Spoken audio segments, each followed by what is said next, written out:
লাইলাতুল কদর, এই কদরের রাতটা হচ্ছে এমন রাত যেটা খায়রুম মিন আলফি শাহর, হাজার মাসের চেয়েও সেরা। 1000 মাস লাগাতার ইবাদত করলে যে সওয়াব, কদরের রাতে ইবাদত করলে এর সমান সওয়াব হবে নাকি? সমান হবে না। আল্লাহ তাআলা বলেছেন খায়রুম মিন আলফি শাহর, না, এর চেয়েও শ্রেষ্ঠ, এর চাইতেও বেশি। হাজার মাসে, অর্থাৎ 1000 মাসে হয় 83 বছর 4 মাস। তো কদরের রাতে যদি আমরা ইবাদত করি তাহলে 83 বছর 4 মাস ইবাদত করলে যে সওয়াব, সে সওয়াব আল্লাহ তাআলা আমাদের আমলনামায় নসিব করবেন। তো আমরা যেন এই কদরের রহমত বরকত থেকে যেন আমরা বঞ্চিত না হই। তো রাসূল সাল্লাল্লাহু আলাইহি ওয়াসাল্লামকে সান্ত্বনা দেওয়ার জন্য যে হে নবী, আপনি চিন্তিত হবেন না, মানে ইসরায়েলের অনেক লোক হাজার বছর হায়াত পেয়েছে, শত শত বছর ইবাদত করেছে, জিহাদ করেছে, তারা হায়াত পেয়েছে বেশি কিন্তু তারা কদর পায়নি। আর আপনার উম্মতকে আমি হায়াত দিয়েছি কম কিন্তু তাদেরকে কদর দিয়েছি। সুবহানাল্লাহ বিহামদি, লাইলাতুল কদর দিয়েছি, যে কদরের রাত হাজার মাসের চেয়েও সেরা। তো এই কদরের রাতকে আবার লাইলাতুল মুবারাকাও বলা হয়েছে। ইন্না আনসালনাহু ফি লাইলাতিন মুবারাকা, এটা বরকতময় রাত। ফিহা ইউফরাকু কুল্লু আমরিন হাকিম, সব বিজ্ঞচিত প্রাজ্ঞচিত বিষয়ের ফয়সালা হয়। এটা বেসিক্যালি একটা বাজেট রাত বলা যায়। এ রাতে আগামী 1 বছরে আমাদের কি ঘটবে না ঘটবে আল্লাহ তাআলা এটার বাজেট করেন, এটাকে রিভাইজ করেন। সো এই রাতটা অনেক গুরুত্বপূর্ণ। তো এই কদরের রাত, এটা কবে, এটা স্পেসিফিক ছিল, মানে সুনির্দিষ্ট ছিল। রাসূল সাল্লাল্লাহু আলাইহি ওয়াসাল্লাম আমাদেরকে জানাতে চেয়েছিলেন কবে, কিন্তু রাসূল সাল্লাল্লাহু আলাইহি ওয়াসাল্লাম জানাতে পারেননি। সহিহ বুখারীতে এসেছে যে রাসূল সাল্লাল্লাহু আলাইহি ওয়াসাল্লাম খারাজান নবী সাল্লাল্লাহু আলাইহি ওয়াসাল্লাম লিয়ুখবিরানা বিলাইলাতিল কদর। উবাদা ইবনে সামিত রাদিয়াল্লাহু তাআলা বলেন, রাসূল সাল্লাল্লাহু আলাইহি ওয়াসাল্লাম আমাদেরকে জানাতে বের হয়েছিলেন যে কবে কদরের রাতটা। ফাতালাহা রাজুলান মিনাল মুসলিমিন, হঠাৎ মুসলমানদের মধ্য থেকে দুইজন ঝগড়া লাগলো, তর্ক লাগলো। আর রাসূল সাল্লাল্লাহু আলাইহি ওয়াসাল্লাম হঠাৎ করে ওই ঝগড়ার দিকে খেয়াল করলেন, ওইদিকে খেয়াল করে ওই তারিখটার কথা তিনি ভুলে গেলেন। ফারুফিআ, রাসূল সাল্লাল্লাহু আলাইহি ওয়াসাল্লাম বললেন, আমার হৃদয় থেকে, অন্তঃকরণ থেকে এটাকে উঠিয়ে নেওয়া হবে। এখন আমি মনেই করতে পারছি না এটা কি 23 না 25 না 27 না 29, আমি মনে করতে পারছি না। এজন্য রাসূল সাল্লাল্লাহু আলাইহি ওয়াসাল্লাম বলেছেন যে তবে আমি এতটুকু মনে করতে পারছি, ফালতামিসুহা ফিল আশরিল আওয়াখিরি ফিল বিত্রি, রমাদানের শেষ দশকের বেজর রাত্রিগুলোতে তোমরা কদর তালাশ করো। বেজর রাতে যদি তোমরা কদর তালাশ করো তাহলে এই কদর সুনিশ্চিতভাবে তোমরা পাবে। তো এই জন্য স্কলাররা সবসময় বলেন যে লাস্ট 10 days অফ রমাদান খুব গুরুত্বপূর্ণ, সবচেয়ে the cream time of Ramadan. I repeat, এটা রমাদানের একেবারে মাহেন্দ্রক্ষণ। এই 10 দিনের যে কোনো 10 রাতের যে কোনো রাত কদর হয়ে যেতে পারে, বিশেষ করে অড নাইটস গুলো 21, 23, 25, 27 এবং 29, যে কোনো দিন হয়ে যেতে পারে কদর। সো বুদ্ধিমানের কাজ হচ্ছে আমরা যেন রমাদানের শেষ 10 রাতে লাগাতার একইভাবে একই স্পিডে আমরা যেন ইবাদত করি। কোনো রাতে বেশি করলাম, হয়তো 27-এর রাতে আমি খুব ভাব গাম্ভীর্য নিয়ে, খুব আবেগ নিয়ে ইবাদত করলাম, কিন্তু হয়ে যেতে পারে যে এবছর কদর ছিল 25-এর রাত, হতে পারে না? পারে। তো আমরা তো মিস করে ফেললাম। তো আমরা যেন মিস না করি, বুদ্ধিমানের কাজ হবে সমান তালে ইবাদত করা। এবং এটা এত গুরুত্বপূর্ণ, রাসূল সাল্লাল্লাহু আলাইহি ওয়াসাল্লাম এত এমফাসাইজ করে কোনো রাতের কথা বলেনি। আরবি মাস অনুযায়ী 354টা রাতের মধ্যে সবচাইতে শ্রেষ্ঠ রাত, সবচাইতে শ্রেষ্ঠ রাত সূর্য ডোবার পর থেকে হাত্তা মাতলাইল ফাজর, ফজরের সূচনা লগ্ন পর্যন্ত শান্তিময় এ রাত, বরকতের এ রাত। রাসূল সাল্লাল্লাহু আলাইহি ওয়াসাল্লাম বলেছেন, মান হুরিমা খায়রাহা ফাকাদ হুরিম, যে কদরের বরকত থেকে, খায়ের থেকে বঞ্চিত হলো সে আসলেই বঞ্চিত। হি ইজ দ্য লুজার, সে হতভাগা, সে পোড়া কপাল, সে বঞ্চিত। মান হুরিমা খায়রাহা ফাকাদ হুরিম, যে কদর পেল না সে হতভাগা। এখন আমরা কি হতভাগা হতে চাই? আমরা তো শুরুতে অনেক হোপফুল ছিলাম, এত এত ব্লেসিংস, এত এত বরকত, রহমতের ফলগু ধারায় আমরা প্লাবিত হচ্ছি রমাদানে। তো আমরা তো হতভাগা হতে চাই না। তো আমরা যেন এই শেষ 10 দিন এক তালে আন্তরিকতার সাথে ঈমান ও ইহতিসাবা আমরা যেন ইবাদত করি। সম্মানিত ভাই এবং বোনেরা, তাহলে আমরা সৌভাগ্যশীলদের অন্তর্ভুক্ত হতে চাই, হতভাগা হতে চাই না। আমরা এবার একটু শুনবো যে রাসূলুল্লাহ সাল্লাল্লাহু আলাইহি ওয়াসাল্লাম কদরের রাতগুলোতে কি কি ইবাদত করতেন। আমি খুঁজে 5টা আমলের কথা পেয়েছি বিশেষভাবে, কমন যে আমলগুলো সেগুলো তো ছিলই, বিশেষভাবে 5টা কাজ রাসূল সাল্লাল্লাহু আলাইহি ওয়াসাল্লাম এই কদরের রাতে করতেন। 1 নম্বর কাজ হচ্ছে তিনি সারা রাত জেগে ইবাদত করতেন এবং পরিবারের লোকদেরকে ঘুমোতে দিতেন না, উঠিয়ে দিতেন। বছরের অন্য কোনো সময়ে সারা রাত জেগে ইবাদত করার কোনো নজির রাসূল সাল্লাল্লাহু আলাইহি ওয়াসাল্লামের জীবনে ছিল না। সব রাতে ঘুমাতেন। আমি জোহর বারুতে একটা কনভেনশনে the daily routine of prophet সাল্লাল্লাহু আলাইহি ওয়াসাল্লাম একটা আলোচনা করেছিলাম, যেখানে রাসূল সাল্লাল্লাহু আলাইহি ওয়াসাল্লামের দৈনন্দিন জীবনের রুটিন আলোচনা করেছিলাম। সেখানে আমরা বলেছি যে রাসূল সাল্লাল্লাহু আলাইহি ওয়াসাল্লামের দৈনন্দিন অভ্যেস ছিল তিনি এশার পরেই তাড়াতাড়ি ঘুমিয়ে পড়তেন আর মিড নাইটে উঠতেন। রাসূল সাল্লাল্লাহু আলাইহি ওয়াসাল্লামের কর্মদিবস শুরু হতো মিড নাইটে, আমাদের তো সকালে কারো আরো অনেক পরে শুরু হয়। রাসূল সাল্লাল্লাহু আলাইহি ওয়াসাল্লামের কর্মদিবস শুরু হতো বেসিক্যালি মিড নাইটে। এশার পরে কথাবার্তা না বলে আগে ঘুমোতে যেতেন, মিড নাইটে উঠতেন, কিন্তু ঘুমাতেন, ঘুম ছাড়া রাত কাটাতেন না। সারা বছরের এটা ছিল যে এশার পর পরে ঘুমোতে যেতেন, except the last 10 days of Ramadan. রমাদানের শেষ 10 রাতে রাসূল সাল্লাল্লাহু আলাইহি ওয়াসাল্লাম ঘুমাতেন না। এই 10 দিনের ব্যাপারেই পাওয়া যায় সারা রাত জেগে তিনি ইবাদত করতেন। আম্মা জান আয়েশা রাদিয়াল্লাহু তাআলা আনহা বলেন, ইযা দাখালাল আশরু আহিয়াল লাইলা ওয়া আইকাযা আহলা ওয়া জাদ্দা ওয়া শাদ্দাল মিজার। রমাদানের শেষ দশক যখন আসতো, রাসূল সাল্লাল্লাহু আলাইহি ওয়াসাল্লাম সারা রাত জেগে ইবাদত করতেন। পরিবারের সদস্যদেরকে জাগিয়ে তুলতেন, স্ত্রীদের ঘুমাতে দিতেন না, জাগিয়ে তুলতেন। ফাতেমা রাদিয়াল্লাহু তাআলা আনহার ঘর পাশেই ছিল, তাদেরকে যে জাগাতেন এবং নিজে সারা রাত ইবাদত করতেনই। জাদ্দা ওয়া শাদ্দাল মিজার, খুবই বলিষ্ঠ ভাবে, খুব মজবুত ভাবে কোমরে গামছা বেঁধে নামার একটা এক্সপ্রেশন এখানে দেওয়া হয়েছে। মিজার, ইজহার মানে হচ্ছে বাংলা করলে হয় লুঙ্গি। লুঙ্গি আমরা যখন খুব শক্ত কোনো কাজ করতে যাই তখন তারা কি করে, খুব টাইট করে লুঙ্গিটা বাঁধে। তার মানে বোঝানো হচ্ছে রাসূল সাল্লাল্লাহু আলাইহি ওয়াসাল্লাম কোমরে ভালো করে লুঙ্গি বেঁধে বা গামছা বেঁধে আটকাট বেঁধে নামতেন শেষ 10 দিনের জন্য। এই সময় তিনি মানে কাউকে কেমন যেন চিনতেন না, সবসময় ইবাদতে মগ্ন থাকতেন। এটা আমরা করতে পারি যে শেষ 10 দিনে, আর যেহেতু 3 দিন বাকি, আমরা একটা স্পেশাল প্ল্যান করতে পারি যে আমরা আমাদের সর্বোচ্চটুকু উজাড় করে দিয়ে লাস্ট 10 days অফ রমাদানের এই বরকত আমরা হাসিল করব, এটা যেন আমাদের মিস না হয়। তাহলে এটা আমরা একটা পেলাম। 2 নাম্বার হচ্ছে ইতিকাফ করা। রাসূলুল্লাহ সাল্লাল্লাহু আলাইহি ওয়াসাল্লাম রমাদানের শেষ 10 দিন ইতিকাফ করতেন। আমাদের আয়েশা রাদিয়াল্লাহু তাআলা আনহা বলেন, কানা ইয়াতাকিফুল আশরাল আওয়াখির মিন রমাদান। রমাদানের শেষ দশকে তিনি ইতিকাফ করতেন হাত্তা তাওয়াফাহুল্লাহ, ওনার ইন্তেকালের আগ পর্যন্ত এই অভ্যাসটাই তিনি জারি রেখেছেন। সুম্মা আতাকাফা আজওয়াজুহু মিন বা'দি, তারপরে ওনার স্ত্রীরা ইতিকাফ করেছেন। আরেক বর্ণনায় এসেছে ইয়াতাকিফু কুল্লা রমাদান 10 আইয়াম, প্রতি রমাদানে তিনি 10 দিন ইতিকাফ করেছেন। কিন্তু যেই বছর তিনি ইন্তেকাল করবেন সে বছর তিনি 20 দিন ইতিকাফ করেছেন। প্রতি রমাদানে 10 দিন, আর যে বছর ইন্তেকাল করবেন সে বছর কয় দিন? 20 দিন তিনি ইতিকাফ করেছিলেন মসজিদে নববীতে। তাহলে আমরা এই রমাদানের শেষ দশকে এটা করতে পারি। 2 নম্বর পয়েন্ট হচ্ছে ইতিকাফ করা। যারা আমরা করিনি তারা আমরা ইতিকাফ করতে পারি। আমাদের আইআইএম এর মসজিদ এটা ইতিকাফের জন্য একটা উর্বর জায়গা। আমরা যখন এই ক্যাম্পাসে ছিলাম তখন দেখেছি যে এখানকার ইতিকাফের পরিবেশ যে এত সুন্দর, এটা কল্পনাই করা যায়। অসাধারণ পরিবেশ। আপনি যদি ইতিকাফ নাও করেন, রাত 2টা বা 3টার দিকে সেন্ট্রাল মস্কে এসে বসে থাকলেও হবে। রাত 2টা 3টার দিকে এসে বসে থাকলে দেখবেন যে কেউ সেজদায় পড়ে কান্না করতেছে, কেউ হালাকা করতেছে, কেউ তাসবিহ পড়তেছে, কেউ কোরআন তেলাওয়াত করতেছে। মানে এত সুন্দর পরিবেশ, ওটা দেখলেই আপনার ইবাদত করতে মন চাইবে। তো আমরা যেন ইতিকাফ করার চেষ্টা করি। ইতিকাফ করতে না পারলে শেষ দশকের রাতগুলো যেন মসজিদে কাটানোর চেষ্টা করি, তা না পারলেও বাসায় যেন এই রাতগুলো আমরা মিস না করি। বিশেষ করে সেন্ট্রাল মস্কে তো অসাধারণ পরিবেশ, এটা হাইলি রেকমেন্ডেড। ইফ পসিবল আপনারা আসবেন, এখানে ইবাদতের চমৎকার পরিবেশ থাকে। 3 নাম্বার হচ্ছে রাসূল সাল্লাল্লাহু আলাইহি ওয়াসাল্লাম এবং জিবরাইল আলাইহিস সালাম যৌথভাবে কোরআন রিভিশন করতেন। খুব ইন্টারেস্টিং। সারা বছর যেটা নাজিল হতো, রমাদানে জিবরাইল আলাইহিস সালাম রাসূল সাল্লাল্লাহু আলাইহি ওয়াসাল্লামকে শোনাতেন, রাসূল সাল্লাল্লাহু আলাইহি ওয়াসাল্লাম আবার জিবরাইল আলাইহিস সালামকে শোনাতেন। সহিহ বুখারীর বর্ণনা, কানা জিবরিলু ইয়ালকাহু ফি কুল্লি লাইলাতিন মিন রমাদান ফায়ুদারিসুহুল কুরআন। প্রতি রমাদানের প্রতি রাতে এসে রাসূল সাল্লাল্লাহু আলাইহি ওয়াসাল্লামের সাথে কোরআন মুদারাসা করতেন। সহিহ মুসলিমের বর্ণনায়, আন্না জিবরিল কানা ইউআরিদুহু বিল কুরআন কুল্লা আমিন মাররা। প্রতি বছর রমাদানে একবার শোনাতেন বা শুনিয়েছেন, যে বছর তিনি ইন্তেকাল করবেন তিনি 2 বার শুনিয়েছেন। আরাদা ইউআরিদু, মানে এটা ফ্রম বোথ সাইড।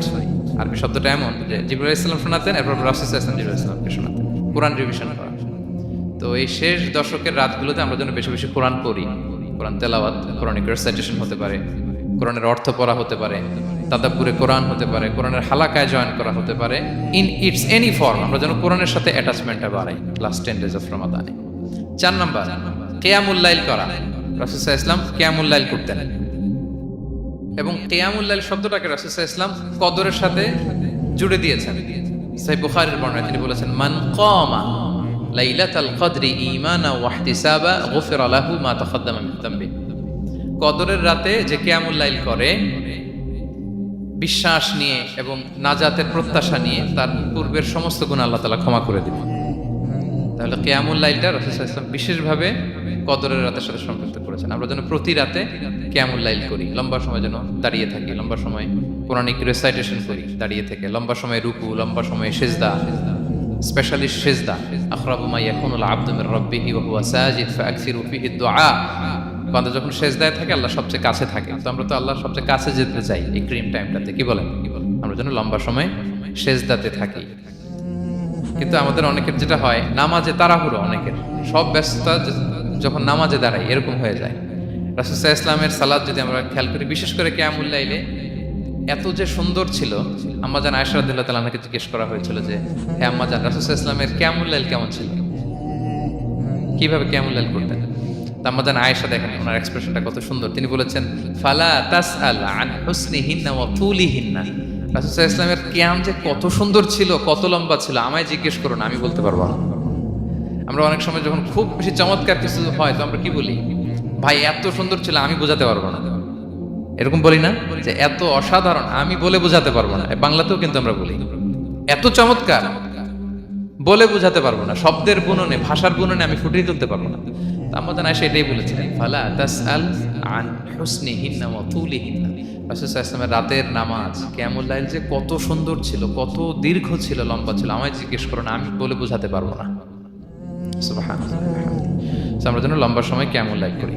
আমাদের আয়েশা রাদিয়াল্লাহু তাআলা আনহা আরো বলেন, কানা ইয়াকুমু মিনাল লাইলি হাত্তা তাতাফাত্তারা কদামা। এত দীর্ঘ সময় দাঁড়িয়ে থাকতেন, থাকতে থাকতে ওনার পা ফুলে যেত, পা দুটো ফুলে যেত। আপনিও দীর্ঘ সময় দাঁড়িয়ে দেখেন যে পায়ে ঝিম ধরে যাবে, পা ফুলে যাবে, এটা করতেন রাসূল সাল্লাল্লাহু আলাইহি ওয়াসাল্লাম। তো আমাদের আয়েশা বললেন, ইয়া রাসূলুল্লাহ লিমা তাসনাউ হাযা ওয়া ক্বাদ গুফিরা লাকা মা তাকদ্দামা মিন যামবিকা ওয়া মা তাআখার। আপনি এত কষ্ট কেন সহ্য করেন নিজের দেহের উপরে? আপনার তো আগের পরের সব গুনাহই মাফ। আদত তো রাসূল সাল্লাল্লাহু আলাইহি ওয়াসাল্লামের গুনাহই নেই, তিনি নিষ্পাপ। এত কষ্ট কেন করেন? আপনার আগের পরের সবই তো মাফ করে দেয়া হয়েছে, কেন করেন? রাসূল সাল্লাল্লাহু আলাইহি ওয়াসাল্লাম উত্তর করেছেন, আফালা উহিব্বু আন আকুনা আবদান শাকুরা। আয়েশা, আমি কি শুকরগুজার বান্দা হতে পছন্দ করব না? আল্লাহ তাআলা আমাকে তার রহম এবং করমে সব মাফ করে দিয়েছেন, কিন্তু আমি কি শুকরগুজার হব না? আমি কি আমার রোলটা প্লে করব না? আমি কি নিজেকে সঁপে দেব না আল্লাহ তাআলার কাছে জায়নামাজে? তো এটা ছিল সংক্ষেপে রাসূল সাল্লাল্লাহু আলাইহি ওয়াসাল্লামের কিয়ামুল লাইলের ধরন। এভাবে তিনি দীর্ঘ সময় কিয়ামুল লাইল করতেন। আমরা যেন এটা করি। সেন্ট্রাল মস্কে কিয়ামুল লাইল এবছর নিশ্চয়ই হচ্ছে, আমরা যেন অংশগ্রহণ করি। 5 নম্বরে রাসূল সাল্লাল্লাহু আলাইহি ওয়াসাল্লাম দোয়া করতেন। এই কদরের রাতগুলোতে খুব বেশি বেশি দোয়া করতেন। দোয়া নিয়ে আমরা একটা জুমার খুতবা দিয়েছিলাম, সেখানে আমরা বলেছিলাম যে দোয়া হতে হবে খুব আন্তরিক দোয়া, রোবোটিক দোয়া যেন না। আপনার আবেগ, ভালোবাসা, মনের মাধুরী মিশিয়ে, চোখের পানি মিশিয়ে, অশ্রু সিক্ত করে এই দোয়াটা করতে হবে, তাহলে সে দোয়া আল্লাহর কাছে কবুল হবে। আমরা যেন আমাদের ভাব, আবেগ সব ঢেলে দিতে পারি আমাদের দোয়াতে, আমাদের সিজদায়, আমাদের কিয়ামুল লাইলে। এবং যে কোনো ভাষায় কোরআনিক দোয়াগুলো রেকমেন্ডেড, হাদিসের মাসুরগুলো রেকমেন্ডেড। তাছাড়া আপনার নিজের ভাষায় আপনার কি চাওয়া, আপনার কি আকাঙ্ক্ষা, আপনার মনের কষ্ট, যাতনা সবকিছু আপনি আল্লাহ তাআলার কাছে পেশ করুন। এবং আম্মাজান আয়েশা জিজ্ঞেস করেছিলেন, ইয়া রাসূলুল্লাহ, আমি যদি কদর পেয়ে যাই আমি কি বলবো এই রাতে? মা আদউ, কি দোয়া করব? রাসূল সাল্লাল্লাহু আলাইহি ওয়াসাল্লাম বললেন, তাকুলিন, আয়েশা তুমি বলবে, আল্লাহুম্মা ইন্নাকা আফুউন তুহিব্বুল আফওয়া ফাআফু আন্নী। আয়েশা তুমি যদি কদরের রাত পেয়ে যাও এটা বলবে, হে আল্লাহ আপনি ক্ষমাশীল, আল্লাহ আপনি ক্ষমাকে পছন্দ করেন, আল্লাহ তাই আপনি আমায় ক্ষমা করেন। হে আল্লাহ আপনি ক্ষমাশীল, আপনি ক্ষমাকে পছন্দ করেন, আল্লাহ আপনি আমাকে ক্ষমা করেন। এই দোয়াটা আমরা যেন বেশি বেশি করি। আমার সাথে সাথে সবাই একটু পড়ুন মেহরবানি করে। আল্লাহুম্মা ইন্নাকা আফুউন তুহিব্বুল আফওয়া ফাআফু আন্নী। আল্লাহুম্মা ইন্নাকা আফুউন তুহিব্বুল আফওয়া ফাআফু আন্নী। হে আল্লাহ আপনি ক্ষমাশীল, আপনি ক্ষমা করাকে পছন্দ করেন, আল্লাহ আমাকে ক্ষমা করেন। আমরা আমাদের নিজেদের ভাষায় অনেক দোয়া করতে পারবো, কিন্তু রাসূল সাল্লাল্লাহু আলাইহি ওয়াসাল্লামের শেখানো দোয়াগুলো এটা হচ্ছে মানে very precise in wording but comprehensive in meaning. এটার অর্থ, এটার আবেদন এটা অনেক বেশি। আমি অনেক 10টা-20টা বাক্য বলে এত সুন্দর কথা মিলাতে পারবো না। রাসূল সাল্লাল্লাহু আলাইহি ওয়াসাল্লাম যেটা শিখিয়ে দিয়েছেন, আগে আল্লাহর প্রশংসা করলাম, আল্লাহ আপনি ক্ষমাশীল, আবারও প্রশংসা, আল্লাহ আপনি তো ক্ষমা করাকে পছন্দ করেন। যেটা আপনি পছন্দ করেন না ওইটা তো চাচ্ছেন, যেটা আপনার পছন্দ, যেটা আপনি করতে ভালোবাসেন, গাফিরিয যামবি ওয়া কাবিলিত তাওব, আপনি ক্ষমা করাকে পছন্দ করেন, তওবা কবুলকে আপনি পছন্দ করেন, তো সেটাই তো চাচ্ছি আপনার কাছে, আপনি আমার তওবা কবুল করুন, আল্লাহ আপনি আমাকে ক্ষমা করুন। সো এই দোয়াটা প্রত্যেক রাতে যেন আমরা বেশি বেশি করি সম্মানিত সুধী। এবং এই যে রিমাইন্ডারগুলো শুনলাম, এটা রমাদানের পরেও যেন আমরা অব্যাহত রাখি। আমরা নাম দিয়েছি যে গিয়ারা ফর এ গ্রেট রমাদান। আমাদের এবাদতের যে ধারাবাহিকতা, এই গতিটাকে আরেকটু গিয়ার আপ করা, আরেকটু পুশ করা নিজেকে, আরেকটু এক্সট্রা ড্রাইভ দেওয়া এই শেষ মুহূর্তে। মাত্র 13টি দিন আমাদের হাতে আছে, আমরা যেন আরেকটু এফোর্ট দেই, আমরা যেন আরেকটু ড্রাইভ দেই, যাতে করে আমরা আল্লাহ তাআলার আরো নিকটবর্তী হতে পারি। এবং এই রমাদানে আমরা যা শিখলাম, যেটা করলাম, এটার ইম্প্যাক্ট যেন রমাদানের পরেও আমাদের মধ্যে থাকে। আমাদের অনেকের এটা হয় যে রমাদানে আবেগে অনেক আলোচনা শুনে, ক্ষমার মাস এটা জেনে এত ইবাদত, রমাদান নাই ইবাদত নাই, এরকম হয়ে যায়। এটা যেন না হয়, বরং এটার একটা পরশ যেন আমাদের হোল দ্য ইয়ার লং থাকে। আরব শায়েখরা বলেন যে কুন রব্বানি লা তাকুন রমাদানি, রব্বানি হও, রমাদানি হও না। মানে রমাদান আসছে, তুমি রমাদান কেন্দ্রিক ইবাদত নিয়ে অনেক উচ্ছ্বাস, কিন্তু রমাদান শেষ, ইবাদত শেষ, এমনটা যেন না হয়। রমাদানের পরেও সে মেহেরবান আল্লাহ তাআলা কিন্তু আমাদের জন্য আছেন। তিনি প্রতি রাতে শেষ রাতে নেমে আসেন, এসে ডাকতে থাকেন, কার ক্ষমা লাগবে ক্ষমা চাও, ক্ষমা করবো। কে বিপদে পড়েছ বলো, আমি উদ্ধার করব। তো তিনি আরশের উপর থেকে প্রথম আসমানে নেমে আসলেন দেওয়ার জন্য। আমি ঘুম থেকে জাগতে পারলাম না, নেয়ার জন্য। এটা হইল প্রাইম মিনিস্টার আনোয়ার ইব্রাহিম আমাকে একটা অ্যাওয়ার্ড দিবে, লেটস সে হোটেল ইন্টারকন্টিনেন্টাল, উনি এসে বসে আছে, বাট আমি যেতে পারিনি। এটা হয় না। আল্লাহ তাআলা প্রতি রাতে শেষ রাতে এসে বলেন কার কি লাগবে দাও।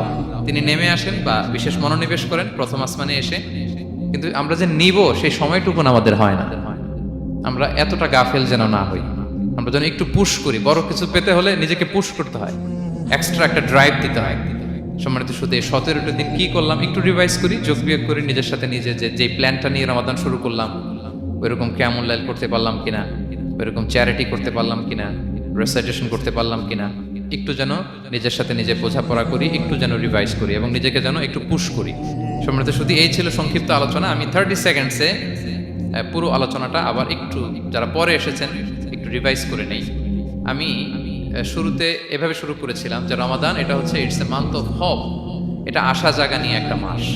এই মাসের যে রহমত বরকতের যত যত হাদিস কোরআনের আয়াতগুলো আমরা বলেছি, এগুলো শুনলে আমাদের মধ্যে একটা আশা জাগে, আশাবাদী হয়ে ওঠে যে আমার এই মাস আমার মুক্তির মাস, আমি মুক্তি পাবো। কিন্তু at the same time it's a month of warning, এটা আবার সতর্কতার মাস। রাসূলুল্লাহ সাল্লাল্লাহু আলাইহি ওয়াসাল্লাম বলেছেন রোজা রেখে যে মিথ্যা ছাড়লো না, পাপ ছাড়লো না, তার ধ্বংস। আবার 3বার তিনি আমিন বলেছেন। বেসিক্যালি এটা একটা বদদোয়া যে মান আদরাকা রমাদান ওয়া লাম ইগফার লাহু, যে রমাদান পেয়েও নিজের গুনাহ ক্ষমা করতে পারলো না, তার ধ্বংস। সো আমরা আশাবাদী হব। আল ঈমানু বাইনাল খাউফি ওয়ার রাজা, বিশ্বাস হচ্ছে আমার মধ্যে ভীতিও কাজ করবে, আবার আমার মধ্যে একটা হোপ থাকবে, এটাই ঈমান। সো আমরা যেন এই ওয়ার্নিং গুলো আমাদের মাথায় রাখি, যে আমরা যেন আল্লাহর নৈকট্যপ্রাপ্ত বান্দা হতে পারি, ক্ষমাপ্রাপ্তদের অন্তর্ভুক্ত যেন আমরা হতে পারি। এরপরে আমরা বলেছিলাম যে লাআল্লাকুম তাত্তাকুন অ্যাচিভ হচ্ছে কিনা আমাদের প্রত্যেক কাজে এটা খেয়াল করতে হবে। আমাদের সম্মানিত ইউসুফ স্যার খুব সুন্দর করে এটা বলেছেন যে আল্লাহর সচেতনতা, আল্লাহর ভয়, to build up the sense that Allah is watching me, এই সেন্সটা আমার সব কাজের মধ্যে থাকতে হবে। যদি লাআল্লাকুম তাত্তাকুন অ্যাচিভ হয়, সাকসেসফুল, একটা সাকসেসফুল প্রোডাক্টিভ রমাদান আমরা কাটাচ্ছি। আর যদি লাআল্লাকুম তাত্তাকুনের সমস্যা, তার মানে we have to revise hour schedule, যাতে করে আল্লাহর এই সচেতনতা আমরা বিল্ড আপ করতে পারি। এরপর আমরা বলেছি যে আমরা সংযমটা যাতে এনশিওর করি, রমাদানের যে সংযম, নিজের প্রবৃত্তির উপর আমরা বিজয় লাভ করি। সারা বছর প্রবৃত্তি জিতে, রমাদানে আমরা জিতি। এরপর আমরা চ্যারিটির কথা বলেছি। রাসূল সাল্লাল্লাহু আলাইহি ওয়াসাল্লাম খুব জেনারাস হয়ে যেতেন রমাদানে, আমরা যেন আমাদের দানের হাতকে আরো প্রশস্ত করি এবং রমাদানে আমাদের কমিউনাল স্পিরিট চলে আসে, আমাদের বেসিক্যালি একটা সেলফ ট্রান্সফরমেশন হয়। অনেক বদ অভ্যাস আমরা রমাদানে ত্যাগ করি, বাকি মাসেও যেন এটা আমরা কন্টিনিউ করি। আর সবশেষে আমরা লাস্ট 10 ডেজ অফ রমাদানের গুরুত্ব নিয়ে বলেছিলাম যে রাসূল সাল্লাল্লাহু আলাইহি ওয়াসাল্লাম খুব হতাশ হয়ে পড়েছেন যে অন্য নবীর উম্মতেরা অনেক হায়াত পেয়েছে, আমরা পেলাম 60-70, তো আমার গুনাহগার উম্মত কি করবে? আল্লাহ বলেন লাইলাতুল কদর খায়রুম মিন আলফি শাহর, নবী হে আপনার উম্মতের জন্য আমি কদরের রাত দিয়েছি, যে এক রাতে ইবাদত করলে 1000 মাসের চেয়েও বেশি সওয়াব তারা পেয়ে যাবে। সো এই কদরের রাত যেন আমরা মিস না করি। কোনটা কদরের রাত? আমরা বলেছিলাম শেষ 10 দিন সমান তালে ইবাদত করব। বিশেষ করে আমরা গুরুত্ব দিব অড নাইটস গুলোতে, 21, 23, 25, 27, 29 আমরা গুরুত্ব দিব। এবং রাসূল সাল্লাল্লাহু আলাইহি ওয়াসাল্লাম বলেছেন মান হুরিমা খায়রাহা ফাকাদ হুরিম, যে কদরের বরকত মিস করলো সে বঞ্চিত, সে হতভাগা, হি ইজ দ্য লুজার। আমরা যেন লুজার না হই, আমরা যেন গেইনার হই এই বরকতের মাসে।